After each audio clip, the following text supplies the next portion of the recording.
আলহামদুলিল্লাহ। আসলে দীর্ঘক্ষণ যাবৎ উলামায়ে কেরামগণ আলোচনা করেছেন।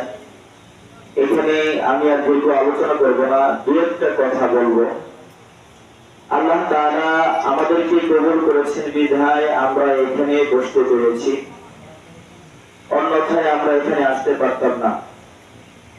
তো আল্লাহ তাআলা আপনাকে আমাকে এখানে যারা হাফেজে কোরআনের বাবা মা আছেন, কোরআনের পাখি কোরআন পড়তেছে তাদের বাবা মা আছেন, ফজিলত সম্পর্কে উলামায়ে কেরামরা আলোচনা করেছেন। হাফেজে কোরআনের পিতা মাতাদেরকে কিয়ামতের ময়দানে এমন নূরের সিংহাসন দান করা হবে, নূরের মুকুট পরিধান করাইয়া দেওয়া হবে, যে নূরের মুকুট দেখে, নূরের সিংহাসন গুলো দেখে অন্যান্য মানুষেরা আফসোস করতে থাকবে আর বলতে থাকবে এরা কারা, এরা কারা।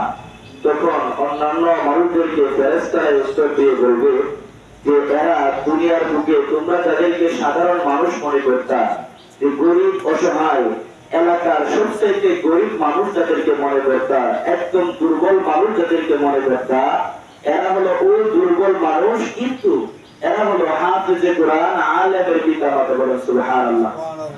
যার কারণে আল্লাহ তাআলা তাদেরকে হাফেজে কোরআনের পিতা মাতা হওয়ার কারণে আল্লাহ তাআলা কিয়ামতের দিন তাদেরকে দুনিয়ার রাজা বাদশারা যেরকম ভাবে রাজকীয় সিংহাসনে বসে থাকে, কিয়ামতের ময়দানে ওইরকম ভাবে হাফেজে কোরআনের পিতা মাতা যারা তারা রাজকীয় সিংহাসনে বসে থাকবে। বলেন সুবহানাল্লাহ।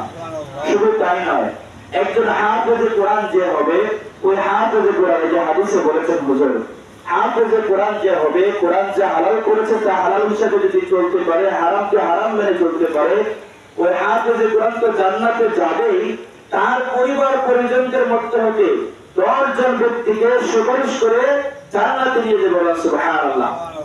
আর যদি আলেম হয় তাহলে তো আর কোনো কথাই নাই।